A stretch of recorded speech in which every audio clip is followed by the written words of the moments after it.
이게 무슨 일입니까? 그러니까 결국 소문으로만 돌던 이 블랙리스트를 유진용 문화부 장관, 전 장관이 내가 받았다 확인을 해준 거거든요. 네, 그렇습니다. 예. 참 보통 일이 아니에요. 보통 일이 아니죠. 그 자체가 아주 심각한 일입니다. 오늘 우리 예. Y뉴스에서 이제 김기춘 전 비서실장 얘기를 하는데 이것도 네. 다 관련이 되는 얘기죠? 그렇습니다. 어제 박영수 특별검사팀이 김기춘 전 비서실장 자택을 전격 압수수색했잖아요. 했습니다. 예. 그래서 이 박영수 특검은 왜 법률 미꾸라지 김기춘의 안방을 틀었을까 이렇게 주제를 법률 미꾸라지라는 별명 있어요, 정말. 예, 뭐 박지원 대표가 얘기를 했죠. 그래요. 예. 근데 전직 검찰 근데 자택 압수수색 이제 비서실장이면서 전직 검찰총장 예. 자택을 압수수색하는 거는 처음 있는 일이에요, 이거? 헌정사상 처음 있는 일이라고 합니다. 전직 검찰총장이 검찰에 소환돼 수사를 받고 구속되거나 처벌된 적은 있는데 있죠. 자택을 압수수색하는 일은 없었기 때문입니다.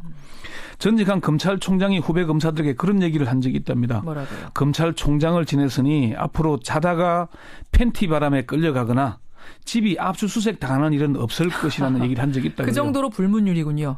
검찰총장 지낸 사람 집 털지 않는 건 일종의. 또 검찰총장까지 했으니까 또 심각한 범죄에 연루되거나 그런 적도 잘 없을 것이고. 그런데 무려 김기춘 씨는 검찰총장, 법무부 장관, 대통령 비서실장까지 다 지낸 사람 아닙니까? 예, 뭐 그런 사실 수모를 당한 거죠. 그러네요. 네. 그러네요.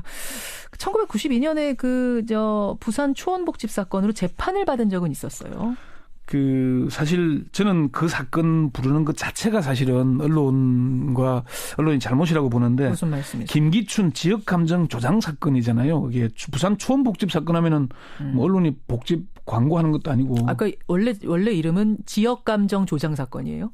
그렇게 불러야 되는데. 그걸 불러야 된다. 언론이나 정치권이 부산 초원복집 사건으로 예, 부르죠. 그렇죠. 근데 그걸 그때 뭐 검찰에 소환돼 조사를 받았고 불구속 기소돼서 재판을 받았지만은 교묘하게 법망을 빠져나갔잖아요. 그렇죠. 그래서 법률 미꾸라지 소리를 맞아요. 듣는 계기가 거긴 합니다. 예. 뭐 그때도 사실은 뭐 소환돼서 조사를 받았지만은 자택을 압수수색 당하거나 그러진 않았습니다. 네. 그런데 특검이 네. 이 법률 미꾸라지 김기춘 씨의 안방을 턴 이유 뭐가 있습니까? 첫 번째는 김기춘 씨에 대한 기선 제압을 위해서입니다. 첫 번째 이유가 저는 증거 확보를 위해서입니다라고 하실 줄 알았는데 그게 아니라 기선 제압을 위해서입니까? 예, 그동안 김기춘 씨는 검찰총장, 법무부 장관, 국회의원 3선을 하면서 법사위원장도 지냈어요. 그렇죠. 대통령 비서실장을 지내면서 검찰에게는 일종의 성역처럼 여겨져 왔던 게 사실입니다. 예. 그래서 검찰이 출국 금지를 하면서도 압수수색을 하지는 못했죠.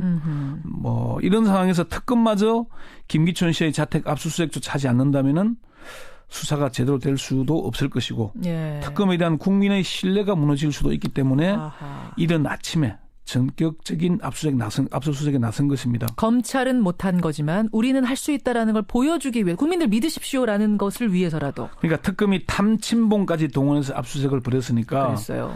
김기춘 씨로서는 공개적으로 망신을 당한 것 아니겠습니까? 수모를 당한 거죠. 그래요. 검찰 안팎에서는 이 압수수색 장면을 보고 자업자득이라거나 참담하다 이런 뭐 발언들 참 많았습니다.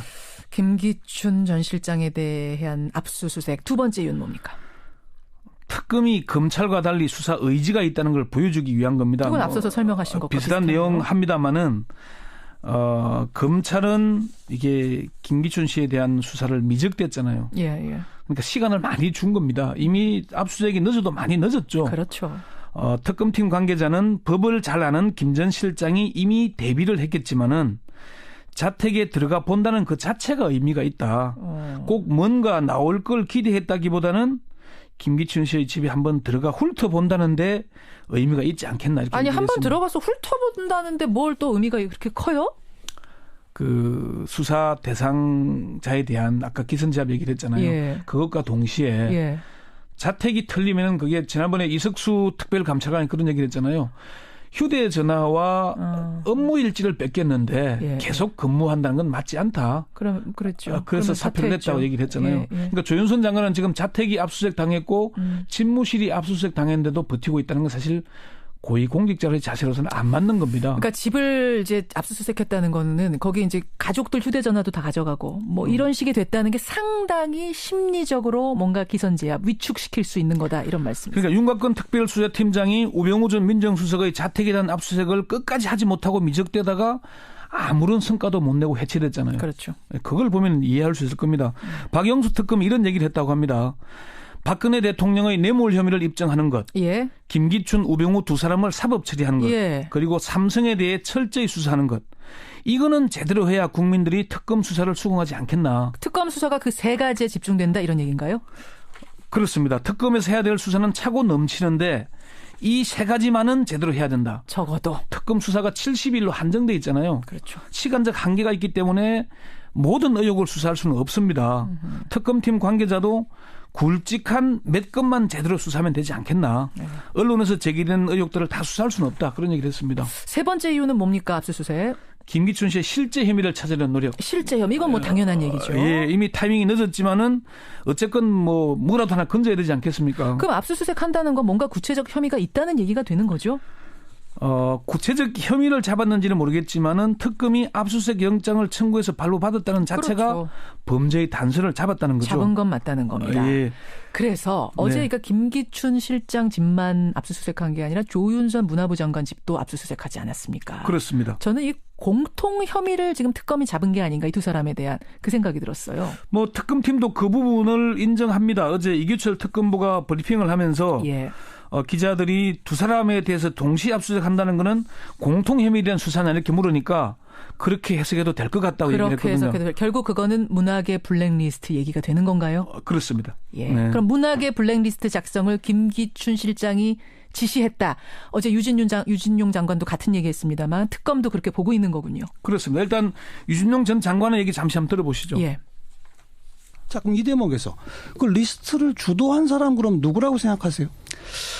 주도한 사람은 지금 감춰져 있으니까 정확하게 누구를 지명하기는 힘들죠. 근데 정말 요새 유행하듯이 합리적 의심을 한다면 김기춘 비서실장이라고 봐야겠죠. 그리고 그 위가 있을까요? 네. 그건 뭐 모르겠습니다만. 이게 어제 시사자키에 나온 유진윤 장관의 발언입니다. 오늘도 여러분 유진윤 장관 인터뷰가 또 방송이 되거든요. 그러니까 이게 이제 유 전 장관은 퇴임 직전에 블랙리스트를 직접 봤다.